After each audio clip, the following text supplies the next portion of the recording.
All right, guys, we are back. I will give a updated episode soon with my mental health and everything I've been going through. It's been a battle, but it's not about me today. It's just another wonderful guest who I'm getting to know here on the side. Just I love talking to people who are just trying to move the needle, who are trying to do some good. As I was saying to her, one of the things I learned is if you can't bitch and complain all the time if you actually want something to change. If you actually are on the sideline rooting for change to happen, a lot of times it's not going to happen. You have to kind of be the one. And change looks different for everybody. You can do your own thing. You can impact your community or whoever, however, in your own way. It's just don't sit on the sideline and just expect it and wish and pray on it. Like, that's all fine and dandy, but you got to do something about it. And that's why I love doing stuff like this, because I get to talk to people who are constantly fighting for their own sanity, fighting for their own voice, their own, individuality and so on. And, but while they're doing that, they're also trying to help the world, and they're trying to impact people like them. Anyway, here's our next guest. Would you like to tell us your name and a little bit about yourself? Sure. My name is Jenn Chapman Brown. I am an educator by trade. I was a high school teacher for about 20 years, and then school leader, like assistant principal, curriculum director, and then also the last 5-6 years now, I've been leading my own educational consulting company with a focus on DEI and disability education. And I am a person who lives with juvenile rheumatoid arthritis. I was diagnosed when I was 6 years old, and have been living with that since. Wow. Okay. Yeah, I love it. I don't know about you, but when I tell people my story, a lot of times I get "Oh, I'm so sorry," and I feel your pain. I don't feel sorry for you, but I feel your pain because I know what it's like to obviously have a disability. I know what it's like to struggle and fight something every day, and it fluctuates. And I had somebody in my life today say something so stupid. They were like, "I want to be just like you. I want to be famous and blind." And I'm neither technically, but yeah, I know what they were trying to say. But it was like, yeah, you don't. As much as having a disability isn't all bad, there's some beautiful things about having a disability, and I am not in any way ashamed of being a part of this community, but you also don't want to sign up for this either. And It's hard. So my heart goes out to everything you've been through, because I know you've had to fight, and you fight, I'm sure, every day. Yeah, I'll be honest with you. Like, my childhood, even though I was on medications and had to wear like these antiquated old, like, do you remember those like braces or casts that they would make out of, it was like a plastic, and they would put it on you, and it was like soft and warm, and they would mold it to you, and then it would fit your arms and legs. I had to wear those when I was a kid. Okay. They don't feel, but when I was growing up, my arthritis was less limiting. I played sports. I was engaged in the world around me. Most people didn't know that I was dealing with any illness or disability. So I made some efforts to hide it, didn't talk to people about it. And I feel like I've had kind of like a before the disability was visible and after it became visible. Mm-hmm. So before, in a lot of ways, I feel like I was a pretty typical kid. When I reached my 40s and the natural aging of my body on top of the arthritis made particularly like my hands and my knees, you could see the inflammation in my joints, and I had some limitations, limited mobility. And I feel like that's the sort of part 2 of my life where my disability became an identifier and an identity for me as well. Yeah. Like an identifier for people and an identity for me, because it wasn't invisible. And so suddenly that was the thing that people engaged me about, right? Where I used to be just a person. And so they would say, "How's your day? And what's going on with you?" And, I was like getting up and giving training sessions and presentations in front of hundreds of people. And so people would engage me about those kinds of things that I did as a professional. And suddenly in my 40s, when my disability was visible, it was like, oh, do you need help? What's wrong with you? Pray for you. Yeah. Oh, let me do it for you. Where I started to see myself reflected back to me, not in the way that I thought of myself, not in the ways that I identified myself. Sure. And I'll be honest, like, the physical changes were difficult for me, but I've always been a person who just continues to be active, pushes through as much as I can. It was those other changes that were far more difficult for me to know how to navigate, when people are saying things to me that feel really ableist and feel really minimizing. Like I'm not a whole person, just a disability. That was a lot harder for me than the physical changes. I don't know if that was the case for you, but well, mine's a little different because I was 4 when my disease happened, but yeah. I can relate in the sense that, you know, I always say, like, the hardest part about having a disability is everything else, even though the disability is very hard. And yeah, you know, when you kind of find out that you're different, when you're young, finding out you're different is really hard because you don't want to stand out because of bullies and things. But as you get older, being different is like the only way to be, whether it's having a disability or not. I just mean being your own individuality, you know, having your own individuality, being an individual is like, I love it. I love finding who I am. But when I was a kid, when someone actually started making fun of me for the way I look and the way I see, it was something I couldn't help, and it made me feel lesser, and it made me feel like inadequate. And, you know, and I was actually a pretty outgoing kid, so I was like, what do you mean? What's wrong with me? And then more people did it and, you know, threw stuff at me and spit on me and all these things, and I was like, oh, I'm bad. Something's wrong with me. And right. And yeah, it's a hard, I mean, like I said, I was younger, but I do understand, and trying to fight off those labels as I've gotten older and trying to own it. And like, yeah, I'm legally blind, but I'm so happily legally blind. I'm also a person at the end of the day. I'm right. You know, person first. Yeah, I don't think it's that, like what you're describing, I don't think it's that different when you get, like, when I started to get those comments as an adult.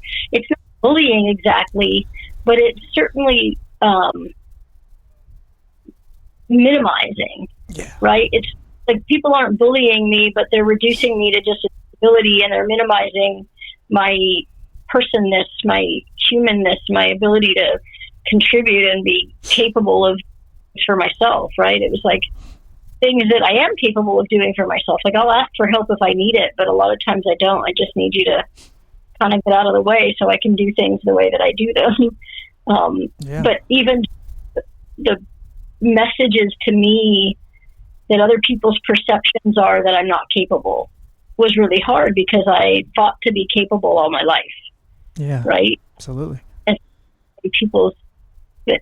people don't say just hello, how you doing? They say, oh my gosh, can I help you? What do you need? What's wrong with you?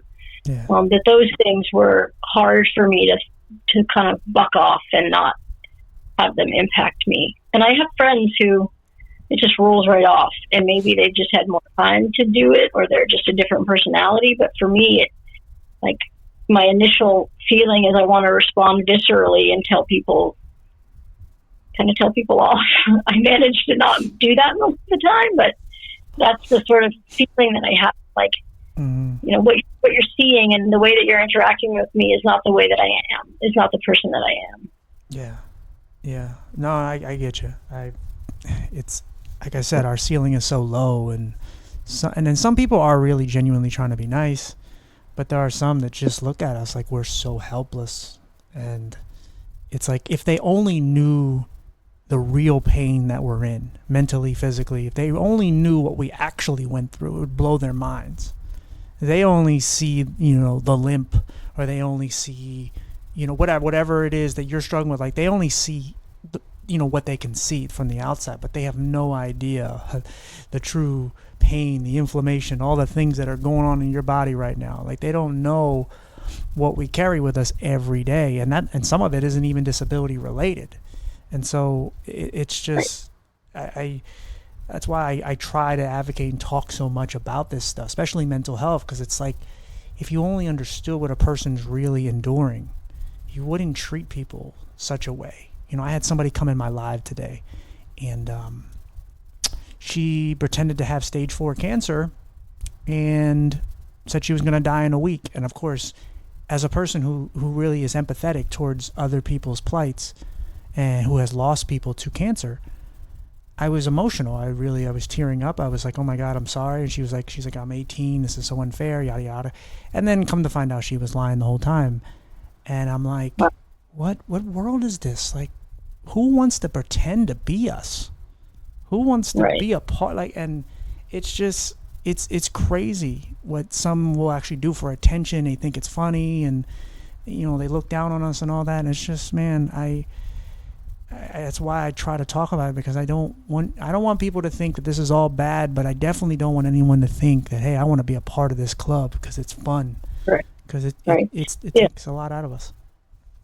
In the intro, you used the phrase "move the needle," and I think that's astute in terms of, like, you also said just a moment ago, that's like people are trying to be nice, they're trying to be kind to me, but the way that they see me as someone who's needing help, right? Mm-hmm.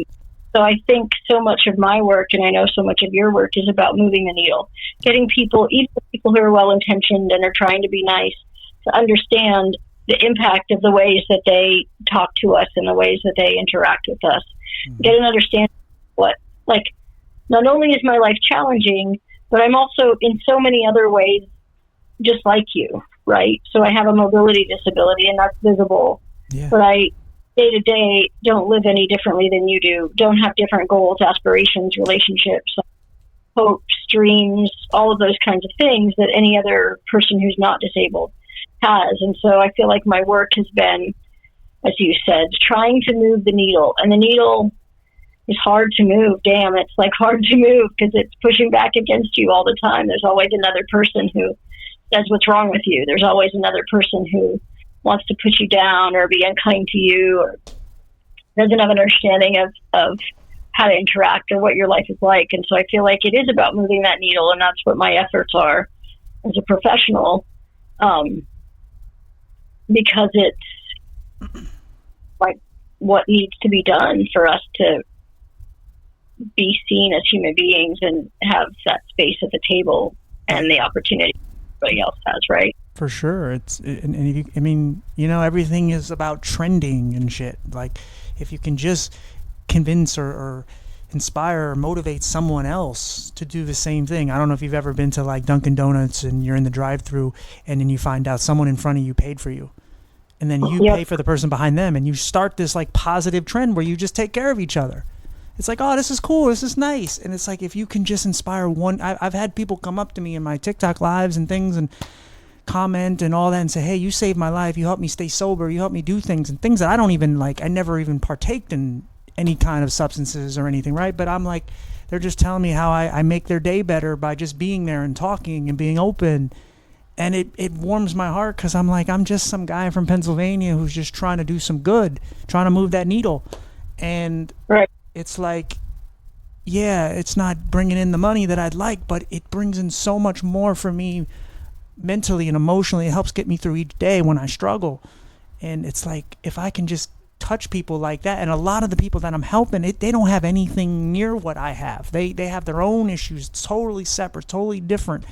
Maybe similar in some ways. They understand the mental health part, or they understand childhood trauma or whatever. But it's not like I'm just helping visually impaired and blind people, which I never just wanted to. And that's, for me, is like, there's so many people that just could help and do so much good in this world by just using the best weapon they have is their voice. Just opening up and just talking and just being real and genuine, because we don't know what's real anymore with AI. We don't, with the media, with social media, we don't know. And it's like, it's so powerful when I see somebody who's just in a really bad place and they're hurting badly, but they're smiling and they're showing strength, and they're just saying, hey, I want to help you. I'm really in a bad place right now, but I'm going to help somebody today, because I'm not going to drag I don't want to see the world burn. I don't want to make them make the world feel how I feel on the inside right now. And right. So often we're in our own heads with our own struggles, right? So we experience experience them and we're feeling them, and we don't necessarily know who else out there is having that same kind of challenge. And so I think there's like such an importance and such a bravery of like being vulnerable and sharing your story and talking to people about what you're experiencing, just so that there's another person out there who gets it. You know that there's another person out there who gets it. I've adopted this kind of speech pattern that I really like, that I think some other people do too. But when somebody's saying something, just to say back to them, same, you know, that I feel you kind of thing, where I don't necessarily need to fix it for someone. I don't necessarily need to give a lot of input, right, or direction or response, but just like, you know, we're connected. I get you. I feel you. Like I have that same experience, to know that I'm not the only person who's there, right? I was in a restaurant with a friend, this is a couple of weeks ago, but she's a wheelchair user, and there was a person, clearly, she's also a small person, so she's like got dwarfism, and her body is, you know, her arms are, her bones are a bit different than our bones. And, but there was a person who was clearly this older man who was clearly sort of circling us and looking at her and not wanting to be completely staring, but still engaging with her in a way, or observing her in a way that was intrusive and like obvious to us. I don't know that other people noticed it, but we started looking at each other and kind of smiling and laughing, and like we didn't even have to say, "Is that guy, like, is he attentive to us because of the way that I look?" Right? Is he? Clearly, he was doing it, so we were just kind of laughing about it. But just to have somebody that you don't have to have the conversation with them about anything, you just can sort of observe that, and you know, there's a knowing nod or a smile back and forth, and they're just like, "Oh my gosh, this guy." Yeah. I think it's just, you know, we both noticed it. We're both aware of it. We're kind of laughing about it. We didn't have to spend any time on it, but to have that connection, to have that ability to, you know, same, I feel you, I get you,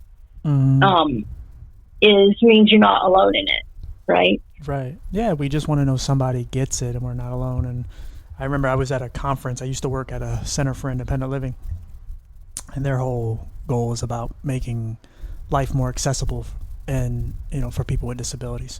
And they're also trying to help them be more independent and so on.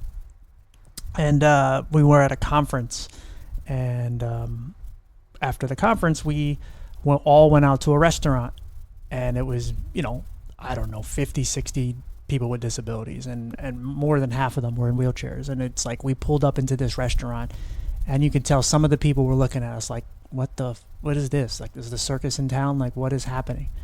And we all just kind of looked and laughed and had a good time and bought food and ate and just had a good time. But it was like most of the restaurant was taken up of just people with disabilities, and everyone who wasn't, I mean, most of the staff was great, but there was a few people that just kind of were like, what is happening? And we all just kind of like, yeah, we all look at each other like we understand this. We've all seen this before. And it was nice to be around a bunch of individuals who were just, that understood, and no one actually had to say anything. No one had to go, "Oh God, okay, so here's what's happening." Nope, everyone knew. But like you said, we just want to be understood. But if you can't fathom what we go through, that's fine. But just when we can find somebody though who really gets it, and like even like with you and I, like we're just meeting each other really for the first time, but you know, just talking to you, I understand that you get it. Yeah, definitely.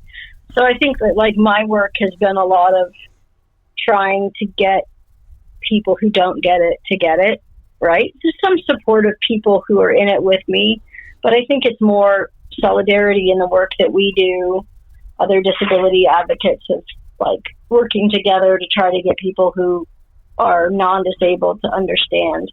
And I also think like the intersectionality is important, right? So like the more I learn about and experience the systemic ableism that exists, the more I want work in solidarity with people against racism, against sexism, against classism, against all of the other ways that people are excluded, marginalized, judged. For sure. Because we're in all those communities too. Yeah. That's like an important part. I had a friend on, and she was advocating for women's rights and black rights and LGBTQ and all these things. And I was like, that's awesome. And I was like, do you advocate for disability rights? She's like, no, I never really thought about it. I'm like, why? It's equally as important. I'm like, it's great that you're proud to be black. It's great that you're proud to be gay and proud to be a woman. Fantastic. But don't forget about the disability part too, because that's equally as important. And it's like, we are a part of all those communities, man. That's why it's like, it's the most inclusive community, and everybody is represented in that one.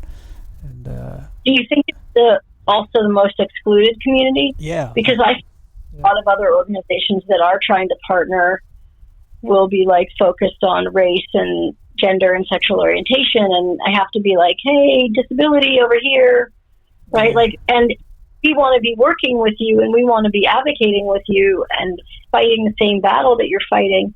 And it's hard to sometimes even have access, right? So we want to be with you in this work, but we can't get into your meetings, right? For sure, yeah. I remember, and this is not a political thing. I don't vote. I really don't like politics. But I remember when Biden, he gave a speech, and he even mentioned people with disabilities. And I remember the disability community was like, well, that's a win. And I'm like, I guess technically in today's world, I guess that's a win, but not really. Like, I guess that someone recognized us, but nothing really came from that. Nothing changed, we're just thrown in there. But I mean, it's something, but it's like, yeah, we are probably the most excluded, and it's amazing how we're everywhere. And the reality of it is, I look at like pretty much every senior citizen is pretty much disabled. Like, at some point, everyone kind of becomes disabled in their own way, whether it's hearing aids or glasses or canes. Everybody's going to need some sort of device for their life that makes their life a little more accessible at some point, even if it's just minor arthritis or whatever. You got a bad hip, you got bad knees, something. And so it's like, why we exclude so many people. It's just, it's dumbfounding to me that just like it's like we see somebody who's different, and we just go, what is that? And I don't know if it's like we're a harsh reality, like it's a reality check that says, hey, this is how messed up life can be, and you just want to detach yourself from it because you don't want to know that can happen. But I don't know. But I wish, we weren't so excluded, because, I don't know. Like I said, life is so hard as is. We don't need you to make it harder. We don't need you to judge us more and make it harder to date or go to school or work or, I mean, hell, you go into the Social Security building just to ask a few questions, and they treat you like you're a freeloader. Like, well, we just give you a check and off you go. And it's like, do you understand? Like, I earned this check, but not in a good way. Like, I don't really want to be here. It's also kind of humiliating. It's also, there's a lot of things. But why? Why do we have to go through so much and be looked at so differently? And we're right. Yeah. And then, like, the rules about the restrictions on income in order to earn. Yep, that too.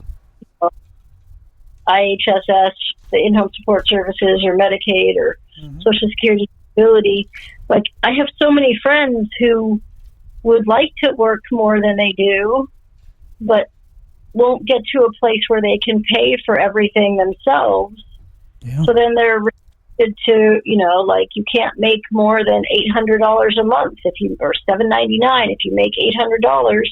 They have people at their door saying, sorry, you're not eligible this month for any of your, Medicaid because you made $2. Like, this is crazy. Why do you not have some scale, right, where I could make more and then I still get some of my benefits, even if it's not full benefits, right? Yeah. No, it's an all or nothing kind of thing. And so I've got friends who they, recognize that it's like you're discouraged from working. Yeah. Because if you can't make enough to support yourself fully, then you're discouraged from working. Well, that's not the right way to do things. That's crazy. Yeah, it's like they're enabling you and pushing you in the direction to not work. Don't even bother. Don't put time and the effort in. You don't work, so you're freeloading. Well, no, I'm trying to navigate this as well as I can. I know in California, I don't know if Pennsylvania, but some of the bills that are being sort of in the wind or suggested right now are about saying that if you have a family member who's your caregiver, they shouldn't have to be paid. Oh, God, yeah. But, like, that person is doing a job, and if they're not paid, they're going to have to go out and get a job and will no longer be able to be your caregiver. So that some of these policies are clearly made by and suggested by people who just don't understand what it is to have a significant disability, need care, and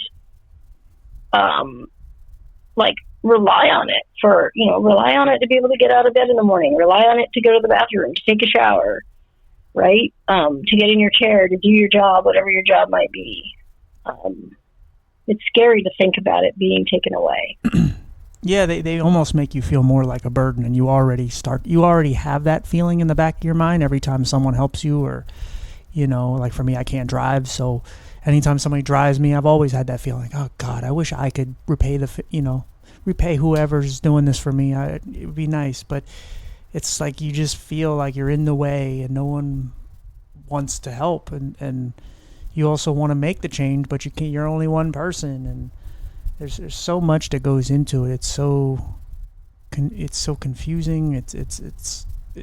It's why so many people give up when they get so far, because they're like, what do I do? I'm fighting against a system. I'm fighting against something that's so unfair, and very few people understand, even though there's a lot that understand, but there's never anybody in power. It's never anybody that actually can make change. And I feel like with our community, it's hard because there's so many different types of people within this community. And I feel like there are so many that just push back, and they don't look at the bigger picture, right? Like they don't look at us as a whole. It's like a lot of times we segregate ourselves in a way where it's like, you're blind, hang out with the blind people. You're chronic pain, you hang out with the chronic pain people. And it's like, no, man, like if we're going to make change, we can't be broken up in these different sections.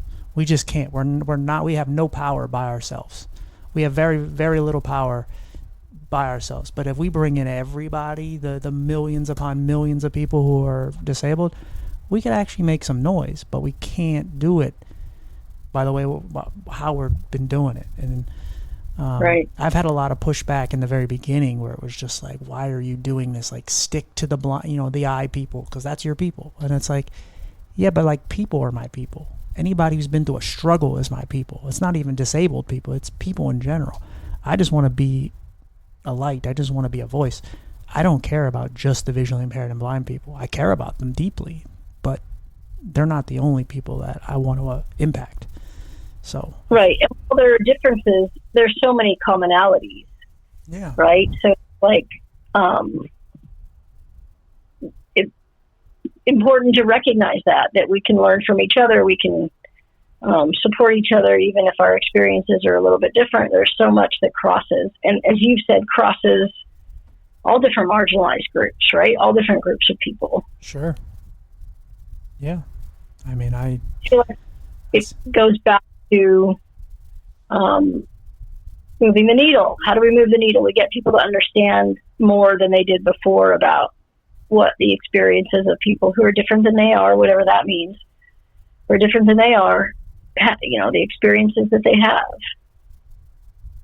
Yeah, I remember, and I shouldn't say this because I do love her, but she's about to be 94, my grandma. But we were driving around somewhere, and there was a person with a sign out. It was like 95 degrees out, and they were sweating, and they were like, hey, the sign said something about, I need money for my kids or whatever. My grandma was like, oh, what a freeloader. Why would they be out here? And she said all these, and she's old school. She's very, I don't agree with all her beliefs. I don't agree with everything she says. She's a really good person, but, she was born in 1932, and they think differently. Still not an excuse, Yeah. but nonetheless. And I'm like, Grandma, like, why would someone be out in 95-degree weather, hustling and bustling, trying to make some money for their kids for some rent? Like, what is the purpose? Like, if you're going to lie, but like, and maybe they were, but why go through all that trouble? Just like, it's like, we have to stop looking at the guy in front of Walmart jingling a bell saying, what a freeloader, what a piece of shit. Like, you know, like how humiliating it is for that person to be sitting in a Santa outfit, jingling a bell, trying to make some money just to, you know, get some food. Like, we got to stop judging people and throwing them away and just automatically assuming the worst. And I know there's a lot of scammers in this world. I get it. Maybe, I don't know, maybe I'm too optimistic at times, but it's like, maybe that's the disability advocate in me, where it's just like, I just don't like throwing people away. I don't like seeing somebody hurting and struggling and just automatically assuming that they're scamming the system. And maybe they are, but I don't know. I just don't like throwing people away. Right.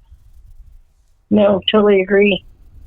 I totally agree. And I think, like I said before, it's about knowing people. You know, you're raised in the bubble that you're raised in, and often people don't get outside of that unless there's some push or some pull or some encouragement, or they meet a particular person. So I feel like this kind of platform is a way to share with people information that they wouldn't otherwise get, you know, connections to people that they wouldn't otherwise have, right? Even we are raised in the bubbles that we're raised in, and you know, I feel like that turning point that I described, of like having my disability be visible in the way that people interacted with me, was really eye-opening, because I realized that many people, not just people with disabilities, but people who are transgender, people who are queer, people who are of color, like, have lived with people judging them because of their outward appearance their whole lives. And I don't know who I would be if that had been the case for me. I think I'd be a different person. Yeah. But a lot of people in their bubble don't know that that's the way that other people are living, right? That's what their lives are like. That's what their experiences are.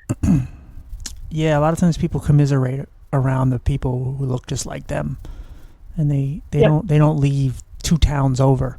They're stuck in their bubble, and they watch, you know, whatever news outlet they watch, or read whatever articles online, and they get their opinions formulated for them, and they don't ever experience what it's like to be, you know, someone who, you know, to be around other cultures and communities. Like I'm white, but my sister's half Hispanic, so I've been the one white guy at a Hispanic party or a black party, and hell, I've always been usually the one disabled person at a party. So right. It's like, but they would never do that. They would never try to experience those things, intentionally or not. They would be uncomfortable. They want to hang around the same folks who dress and look like them and have the same thoughts. So that it's a conscious thing, right? We just gravitate towards people who are like us. Yeah. Comfort thing. And you said, like, in the communities or in the next town over, I would even say, like, I've seen it in schools where I've been a teacher or an administrator. The students don't interact, right? If they're students of different ethnicities or students with or without disabilities, there's like often not even a lot of crossover at that level. And I'm talking about, you know, 13 to 18-year-olds who are staying with the people who are like them. They're like, oh yeah, I go to high school with that person, but I don't really know them. Sure. I haven't had interest in them. Like, maybe I was in some classes with them, but once they leave the classroom, there's like this separation. So I think it's also about breaking down those barriers, finding intentional opportunities to connect with people who are different than you are. Yeah. See, I got lucky because I moved back to the town that I was born in, but I lived in Philadelphia, so a major city, for forever. And you have to assimilate with other people. Like, you can't not. Like, everybody around you looks different for the most part. You know, white, there's probably 100,000 white people in Philly, but there's almost 2 million people. And it's like, right. Okay, so you know, fine, but and you know, my sister also being half Hispanic and whatever, so I got lucky, and I got the experience to be friends with so many different cultures and things, and I had friends that were gay and so on, and I was just like, oh, okay, and I knew what it was like to be different for my own reasons, and so I was just like, once I got old enough, and then I kind of learned what racism and all these things were, I was like, what, so I'm not supposed to like him over there because he's brown? That's stupid. That makes no sense. Like, why would I judge somebody for their outer appearance, something they can't help? And yeah, we do it subconsciously, right? We gravitate towards people who are like us, and we don't make those judgments necessarily, like knowing making those judgments, but we still, you know, separate into like groups. Yeah, no, for there sure. There was this thing that I participated in. It's an international program. And I think it was actually started somewhere in Europe. I can't remember where exactly. It might be like a Danish thing or a Dutch thing. It's called the Human Library. And they have these events where people volunteer to be books.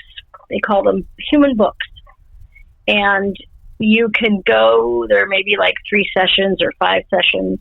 And you as an attendee can move around, and each person is presenting something about their identity. And you can go and hear their story and ask them questions. And it was this really cool opportunity for people to ask me questions that they would have felt awkward asked, like walking up to a stranger and saying, like, tell me about your disability, or how does it feel when people treat you like this, or how would you like us to interact with you?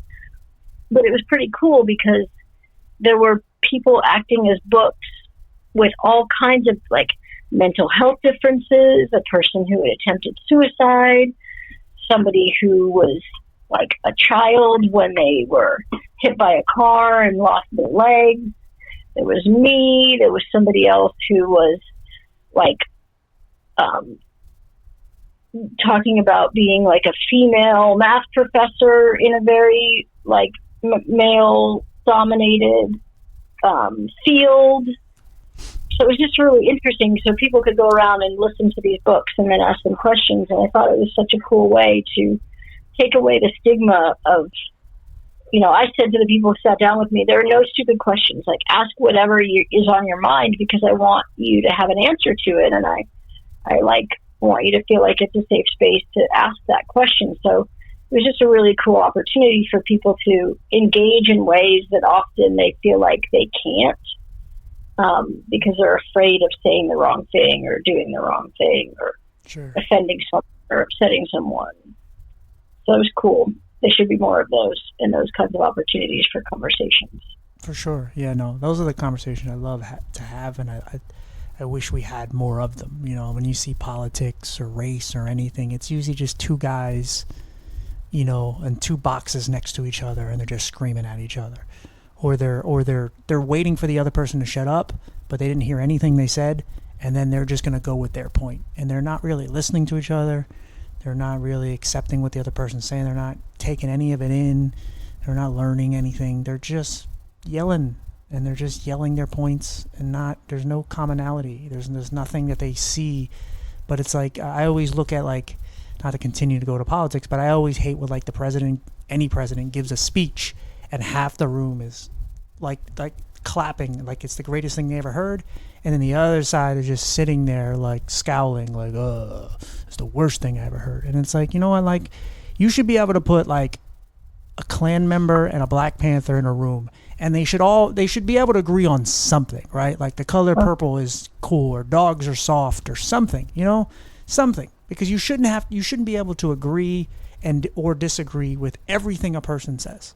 Like, every person has some good in them, and every person has some bad in them. It's just sometimes one outweighs the other. But it baffles me how many people just like how they act in this world, and it's like it's why so many people are confused and walking around like, what's happening, because they see our leaders and they see how people treat each other, and it's like, man, if we could just have real conversations and learn from each other. We don't have to agree with everything.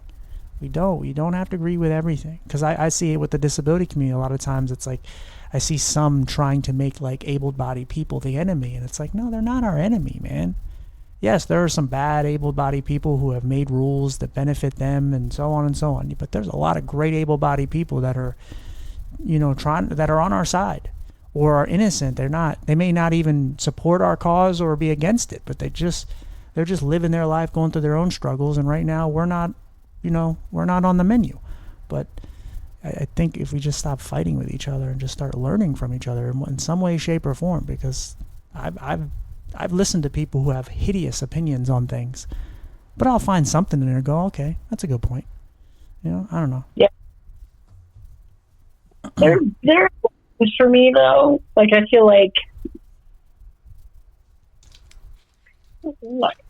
when somebody wants to do things that minimize or harm me because of some element of my identity, and the same for any other member of a marginalized group, yeah, I feel like we could find some common ground, but we need to find common ground, at least empathy, right? Of like, I might disagree, but I'm not going to try to take away your opportunities to live. Yeah, for sure.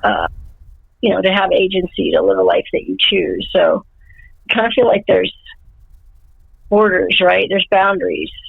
Yeah, absolutely. I don't know. And I think especially when you have a disability, it a lot of times, I guess in any marginalized community, but I can only speak from the disability perspective, is you just feel like no one will hear you out. No one will listen to you. And in order for you to get the things you want, you have to fight way harder than everyone else.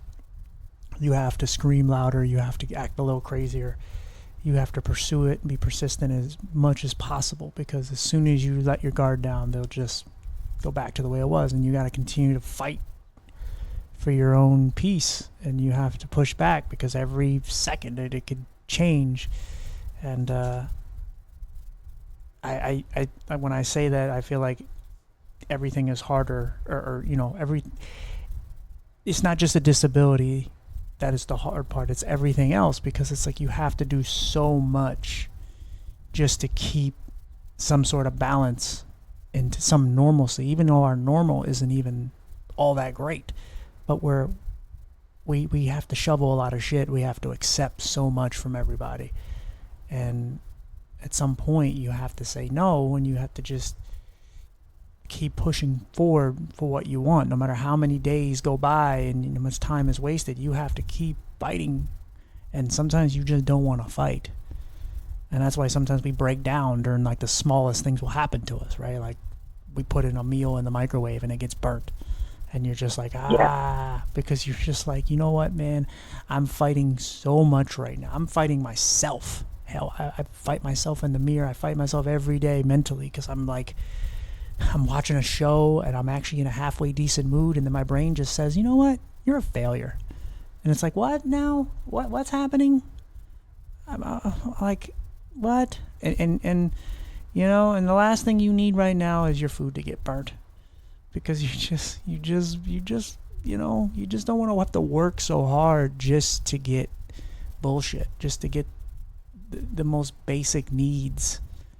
There's so many people that they're just trying to get a wheelchair that works, or they're trying to get they're trying to get a job. They're trying to find someone to spend time with, and it's like you have to just do so much, and it doesn't need to be this hard. And that's why I say we have to have these conversations, no matter how uncomfortable they may get. You may have to watch a seminar that says, hey, you know what, disabled people love sex, because it's like, hey, I talked about that with you off the air. I forgot, I didn't mention it here, but anyway. Yep. But still, it's like I had to watch a seminar that said that, and it was like a half-hour thing, and it's like, yeah, we do. And it's okay to admit that. It's okay to admit that, you like the same sex. It's okay to admit whatever your thing is. Hey, you know what? I've been an addict my whole life, and I'm 3 months sober, and I'm fighting cocaine addiction, but damn it, I'm going to fight. And it's just, I don't know. I love being around people who have been through so much, because I like to learn from, I have friends that have been in prison for a long time, and they've been rehabilitated, and they're different people. And it's like, I love that because I don't like throwing people away. I want to learn from you. Why did you commit these crimes? But how did you become the person you are today? Yeah, that's the place where I feel like you can find some commonality, right? Yeah. Even somebody who struggled who's made decisions that are different than yours, like if only for one, roll of the dice or one path that you went down where you could have gone a different path. That my sister unfortunately has passed, but hear that. very different for me because she left home when she was 16 and she made that one choice, and it set up a domino effect for the rest of her life to be challenging in a way that mine was not. Yeah. And it wasn't that I couldn't connect with her. I absolutely could, and she became an amazing human being. But I understand her because I understand what was happening in her life that motivated that move.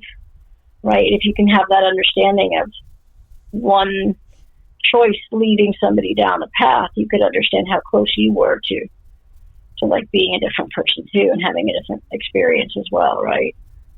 Yeah, that's it right there. And that's the thing that I take from these conversations is, I think of stupid things I did as a kid. And it's like, man, I could have got arrested for that. Or, man, I remember when I jumped over that fence and I did that. I didn't have no care for my spinal cord or my legs.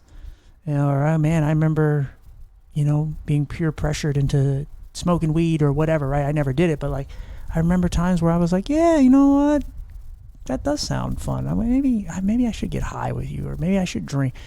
There's so many ways that life can go so differently. And I think sometimes people don't ever think about if you played your life a few times out, like if you'd have played your life 3 or 4 times through, what if this is your best scenario? Even if it's hard, like what if having arthritis and being legally blind, all that, what if this is our best outcome? Even if it's not the best, what if this is the best? Because what if another outcome we're dead? What if another outcome we're in jail or whatever, Yeah, there's all sorts of things that might have happened. Yeah.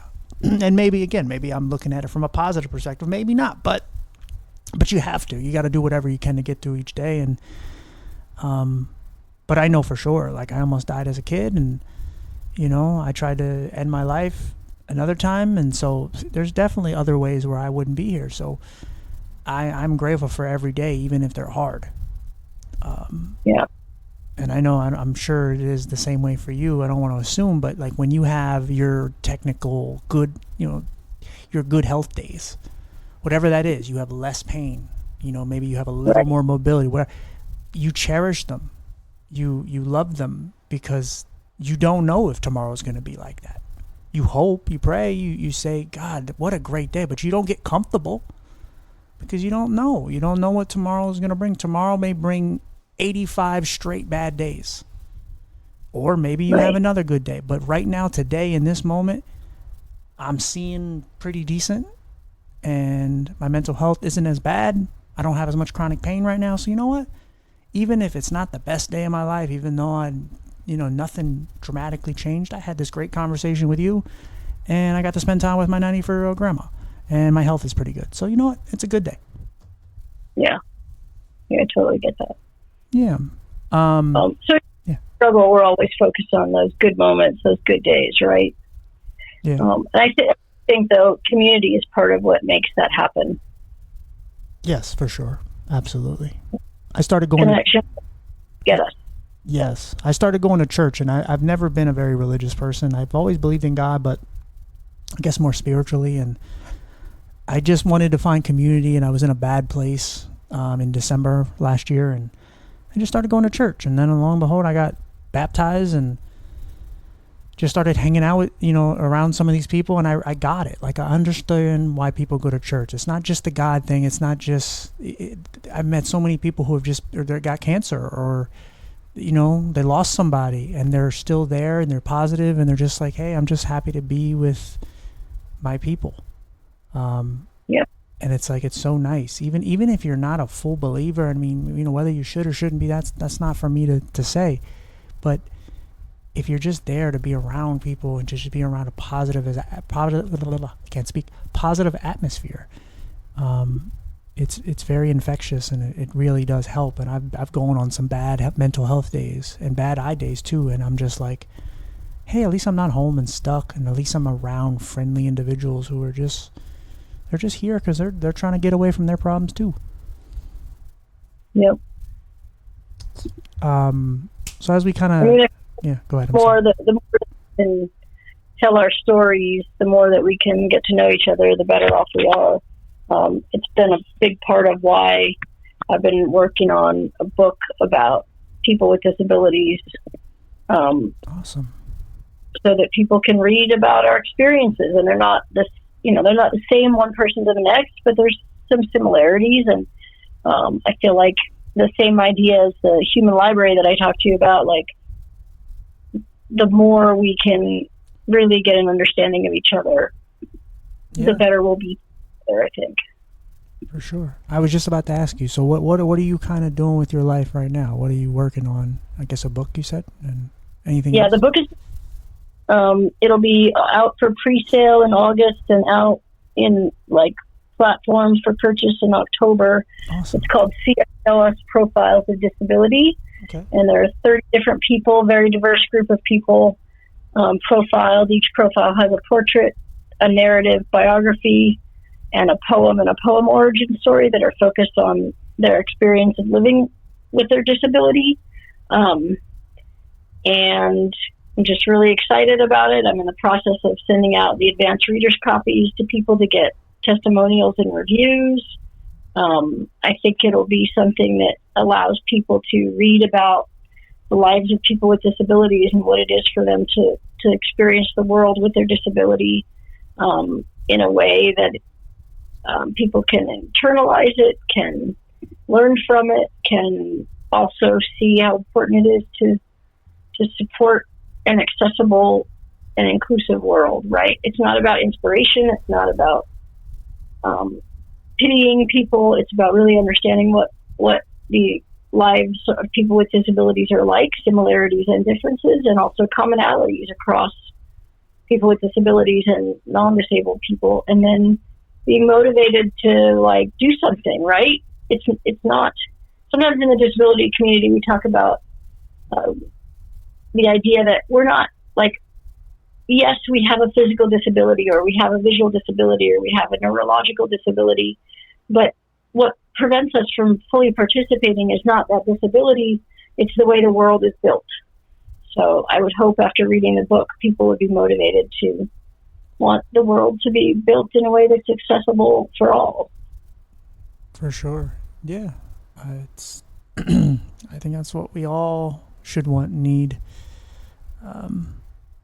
Yeah, absolutely. No, that sounds awesome. I definitely, whenever it does come out, I will make sure to put it in the show notes whenever, even if the episode's already, it's going to be out well before that. But sorry, my cat's yelling at me now. Yeah, man, I really thank you for coming on. I really appreciate you. I hope we can stay friends, keep in touch. Please, love that. If you ever need a friend just to talk to, I'm always here. You don't have to take me up on it, but just to let you know. And I just appreciate that so much. Yes, and I really appreciate, respect, and love everything you've made it through and what you've accomplished. So, just please keep going. We need you. Thank you so much. I really appreciate that. An opportunity to chat with you and share my experiences and hear about yours. And hopefully it's one more, one tiny little push to move the needle in the direction that it should be going. That's what I'll have to title it, Moving the Needle. I'm good with people reaching out to me. Oh, yeah. Is there anywhere they can find you? Easiest thing is just Jennifer Chasman Brown. Google me. I do have a consulting company called New Ground Educational Consulting, so that's an easy way to find me. Awesome. Well, thank you. But yeah, man, thank you for this. I really appreciate it, and I look forward to non-recorded conversations in the future. Absolutely. All right. You take care of yourself, and we'll talk soon. Thanks for taking the time with me. Anytime. All right. Bye. All right, y'all. I hope y'all like that. Sorry, I didn't mean to like as if I was like ready to get off that call. I'm just really hot. It's hot here. It's like 90 degrees. It sucks. I hate hot weather. There's a long list of things that I'm not a fan of. Heat is in the top, probably 2 or 3. I'm not giving you the whole list, but that. Excuse me, but yeah, we are here. You heard Bullet yelling. He's very mouthy lately, for whatever reason. I don't know what his problem is. I think he's been drinking. For those who don't know, Bullet is my cat. But yes, but we're gonna get out of here. I hope you enjoyed this episode. We will be back next week. We are getting closer and closer to our 6-year anniversary, which is crazy. Can't believe we're still doing this. But yeah, man, that's what I'm being called to do. So I'm doing it, damn it. Staying tall, doing my thing. Yeah, man, I love y'all. I hope you guys are all healthy, doing well. If you're not doing well, please reach out. Please find somebody. If it's not me, find someone out there who loves you. Don't do it alone, please. Please, because you're not alone. And I hope if you've listened to this podcast enough, you know that there's many people out here like you. And if I haven't found somebody like you yet, I will try. I don't know what your struggle is, but I will try to find somebody who's going through a similar thing, because I don't want you to ever feel alone. Don't want you to ever feel alone, because I know what that feels like, and it sucks. And yes. Anyway, love y'all. Have a great one, and I'll see y'all next week. Boo boy.